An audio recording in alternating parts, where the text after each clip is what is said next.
Aujourd'hui, voyons ensemble les conduits de cheminée pour poêle au pellet. Ici, on a un montage en ventouse. Première chose, vous voyez, il y a le petit tube qui se trouve à l'arrière de votre poêle qui lui va aspirer de l'air dans l'habitation. Nous allons en parler juste après, mais voyons ensemble le conduit de cheminée. Donc, on sort directement avec un T et puis on monte des buts sur un minimum de 2 mètres. Puis on met un coude, une rosace ici pour l'esthétique à la sortie du mur. On sort du mur et on s'éloigne d'au moins 50 cm. Pourquoi?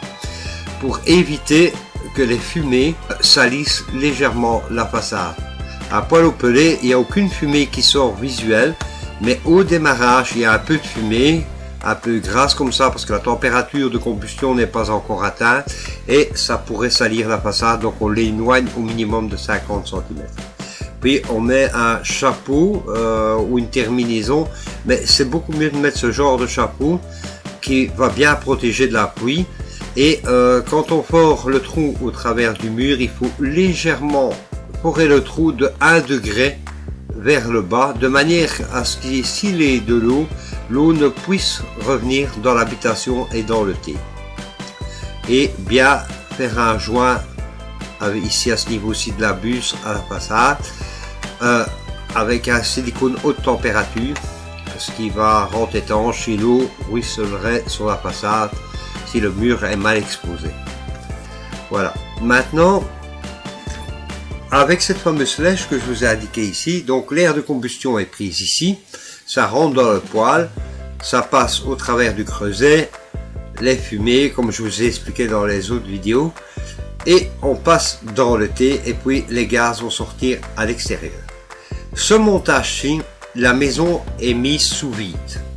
Donc, à raison, pour vous donner une petite idée, c'est environ au ralenti, donc le poêle tout à fait au ralenti, c'est 160 litres d'air à la minute qui vont s'introduire de l'extérieur de l'habitation, donc ce sera de l'air qu'il faudra réchauffer. Par où cet air arrive à rentrer? Vous allez voir, par les prises de courant, par la haute, encore les prises, le trou de la serrure de la porte, par tous les endroits possibles, y compris les bords de châssis. Si vous n'avez pas une forte isolation autour, si c'est une ancienne maison, ça passe par là aussi. Donc l'air s'introduit partout. Donc dans ce montage-ci qu'on va voir ensemble, c'est une cheminée traditionnelle en boisseau ou en brique, donc l'ancienne cheminée. C'est une cheminée que je trouve intéressante. Pour ma part à moi, beaucoup de gens sont pour le tubage. Je vais pas critiquer le tubage, mais moi ma préférence c'est sûr et certain, si c'est une cheminée de qualité en maçonnerie normale, je garde la maçonnerie et je ne tue pas. Déduisez-en vous-même d'après les explications que je vous ai données et vous allez comprendre. Donc ce qui est intéressant d'avoir, c'est la partie jaune ici, soit vers l'intérieur de l'habitation, une trappe d'accès à la cheminée qui va permettre de nettoyer la cheminée une fois par an, ou l'idéal bien sûr c'est une trappe d'accès de l'extérieur qui permet de nettoyer le conduit. Voilà. Veillez toujours à rentrer dans la cheminée et que la buse se trouve dans cette situation-ci, à l'intérieur de la cheminée. J'ai pas dit contre l'autre paroi, mais jusqu'au centre là, vous allez en tirer un avantage. Pourquoi? Parce que avec l'extracteur de fumée qui pousse les gaz dans la cheminée, au moment où ça va quitter le bord du tube ici, vous avez une chute de pression assez spectaculaire. Donc la cendre va avoir tendance à tout de suite se déposer dans le fond de la cheminée, et c'est pour ça que je mets un T, je monte une buse, je reste autant que possible derrière le poêle et je traverse de manière à avoir un très grand volume ici, de manière à être sûr et certain de jamais être embêté. Maintenant on va parler d'un autre principe. Donc vous avez bien retenu l'air qui s'introduisait dans la vue que je vous ai montré auparavant dans l'habitation. Ici je vais vous expliquer avec l'air pris, donc l'air de combustion va être pris à l'extérieur de l'habitation. Quel avantage on va en tirer? Je vous ai fait un dessin assez simple pour vous expliquer, d'ailleurs pour ça qu'il y a une petite ligne au travers de l'écran, vous allez comprendre. On va dessiner dans l'habitation une montgolfière. C'est une manière qui est très simple à comprendre. Une montgolfière traditionnelle, comment elle fonctionne? On a des bouteilles de gaz ici à l'intérieur. On a un brûleur à ce niveau-là et il chauffe l'air dans le ballon. Qu'est-ce qui se passe? Le ballon se gonfle et puis s'élève. Maintenant, voyons pourquoi on a dessiné cette montgolfière. La montgolfière, donc, avec les brûleurs, l'air est chauffé à l'intérieur, la montgolfière gonfle et s'élève dans le ciel avec des personnes à bord et bien sûr le poids des bouteilles de gaz qui s'y trouvent à l'intérieur, plus tout le poids de l'enveloppe. Donc imaginez la force que peut avoir de l'air qui est chauffé et qui se dilate. Pourquoi j'ai dessiné ça, vous allez comprendre. Donc maintenant, nous allons donc ajouter. L'air de combustion va être prise à l'extérieur de l'habitation. Vous voyez, le tube a été ajouté. Surtout pas traverser le corps de cheminée, mais passer à gauche ou à droite, mais mettre un tube comme ceci à l'extérieur. Ajouter aussi, attendez, juste ici, à la sortie, mettez un coude qui est dirigé vers le bas, de manière à ce que la pluie ne puisse rentrer à l'intérieur du tube. Quel avantage on va tirer? Eh bien, on va plus mettre la maison sous vide comme auparavant et l'air rentrait par la hotte, par les prises, par la porte et par les châssis.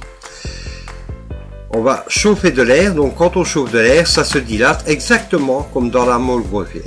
Donc la maison est gonflée, elle est au-dessus de la pression atmosphérique et on empêche la maison de fuiter. Donc, au lieu d'introduire 160 litres quand on est au ralenti avec le poêle à la minute, ces 160 litres d'air ne vont plus rentrer dans l'habitation. Donc on va avoir un gain d'énergie assez spectaculaire. Donc autant que possible, placez ce principe quand c'est possible. Il y a, bien sûr, si vous vous trouvez avec le poêle au milieu de l'habitation contre un mur de cloison, il n'est pas possible, à moins que vous ayez une cave en dessous, et là vous pouvez prendre l'air de combustion dans la cave, à condition qu'il y ait bien sûr un soupirail à la cave.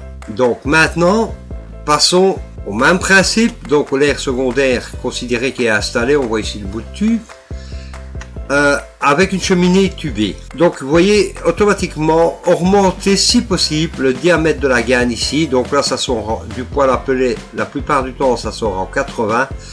Mettez minimum 100 de diamètre pour ne pas avoir de perte de charge due à la poussée que va devoir exercer l'extracteur pour pousser les gaz dans les cheminées, parce qu'on va sortir contre une paroi assez rapidement ici. Les gaz vont devoir tourner, il va y avoir une turbulence. De nouveau, placez à un niveau assez haut, de manière alors à avoir une gaine qui descend justement le bas de la cheminée et un accès vers l'extérieur pour pouvoir nettoyer ce conduit facilement, ou vers l'intérieur. Donc vous le placerez ici avec un bouchon, de manière à ce que vous puissiez passer une brosse et nettoyer votre cheminée. Évitez autant que possible de dépasser trop la cheminée existante avec une buse. Pourquoi? Parce que les poêles au pellet ont un très fort rendement et économisent beaucoup d'énergie. Donc les gaz qui sortent en cheminée sont aux environs entre 150, 180 et 200 degrés grand maximum. Ce qui veut dire qu'ils vont très vite se refroidir en montant dans la buse gainée. Donc une fois arrivé à peu près à ce niveau-ci, donc la température quand on sort de l'habitation, la température chute encore dans le corps de cheminée. Donc l'humidité dans l'air de combustion va avoir une tendance à se mettre en gouttelettes tout le long de la paroi ici et va redescendre dans le conduit. Plus votre poêle aura un rendement élevé et plus le phénomène de condensation à ce niveau-ci sera important. Ça peut même être assez spectaculaire. Si vous gagnez vous-même votre cheminée, faites très attention. J'ai fait ces petites lignes pour essayer de vous expliquer. La gaine a un sens. Donc, bien regarder ce sens. Dans ce sens-ci, il n'y a pas de souci. Imaginez les gouttelettes d'eau, elles ruissellent. elle va tomber sur l'autre paroi, hein. Là, il n'y a pas de souci, donc l'eau ne va pas s'infiltrer ni dans le conduit ici extérieur, ni de ce côté-là.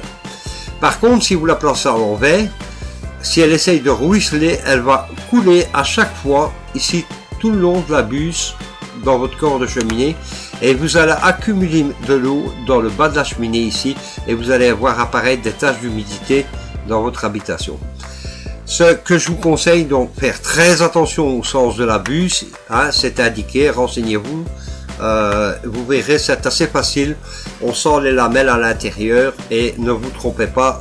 Imaginez que l'eau ruisselle, ça peut pas passer entre les lamelles, mais ça doit passer d'une lamelle à l'autre, comme je vous ai montré ici. Voilà. La bûche est bien sûr droite, hein, mais j'ai écarté exprès pour que vous compreniez le principe. C'est un peu comme une toiture de maison. Voilà. Ce que je vous conseille de faire, si c'est possible, c'est de remplir la cheminée, donc les parties vides ici, qui sont en couleur orange-brun. Remplissez ça de vermiculite pour isoler la cheminée, pour la garder vraiment très chaude, le plus haut possible. Là, vous aurez une cheminée qui va fonctionner en système tubage. Pourquoi j'aime moins le tubage? Monté comme ceci, je l'accepte. Je vais dire, je serai relativement content. Mais la chute de pression qui va se trouver ici, vous voyez, il a une sacrée différence en volume. Je vais remonter le volume ici, mais imaginez que cette bûche ait le même diamètre ici. On n'a pas beaucoup de dépôts de cendres possible dans la bûche. 100 mm de diamètre, vous imaginez, ça représente à peu près comme ceci. Sur 50 cm ou 60 cm de hauteur, ça fait pas beaucoup de cendres. Si vous avez un poêle au pelé avec une construction assez simple qui n'est pas prévue pour récupérer les particules fines, il va très vite avoir une tendance à évacuer donc beaucoup de cendres en cheminée. Donc faites attention, mais ça vous regardez les autres vidéos, vous allez vite vous rendre compte, il y a beaucoup d'explications dans la conception même des poêles. Faites attention à ça, c'est très important. Je vous ai parlé un peu des cheminées. C'est dû à un commentaire que j'ai reçu, qu'on voulait tout simplement mon opinion. Ben, maintenant, vous avez une idée à quoi il faut faire attention. Surtout quand c'est possible, mettez l'air. Prenez l'air de l'extérieur pour la combustion. Donc, je réexplique. L'air va rentrer par là, arriver dans le poêle. Le cendrier, ça monte, ça redescend, extracteur de fumée, et puis on part en cheminée. Ça veut dire en fait que le poêle est physiquement dans l'habitation, mais pour ce qui est de sa combustion, il est complètement à l'extérieur de l'habitation. Petit détail aussi, où vous pouvez faire une petite expérience si vous avez un congélateur chez vous, qui vous expliquera un peu la dilatation possible de l'air. Là, ça va vous le rendre visuel. Tout le monde, je pense, a connu cette expérience ou avec un frigo ou avec un congélateur. Vous ouvrez la porte du congélateur, vous prenez ce que vous avez à prendre dedans, vous refermez la porte et vous avez oublié de prendre quelque chose d'autre. Vous voulez rouvrir la porte et c'est vraiment très dur. Vous êtes obligé d'attendre ou forcer vraiment fort pour ouvrir. Ce phénomène, eh bien, il est tout simple à comprendre. En fait, vous avez emprisonné de l'air chaud à l'intérieur du congélateur et puis il passe donc disons de 15 degrés à moins 20 degrés. Donc qu'est-ce que l'air fait? L'air se rétracte, ce qui explique un peu le phénomène inverse qui se trouve dans la maison. Quand vous prenez l'air de combustion à l'extérieur, vous chauffez de l'air dans l'habitation, l'air se dilate et gonfle la maison exactement comme la montgolfière et empêche la maison de fuiter, ce qui crée une grande différence en consommation de pellet. Je vous remercie beaucoup d'avoir regardé cette vidéo. Si ça vous a aidé, vous me laissez un petit pouce bleu et ciao!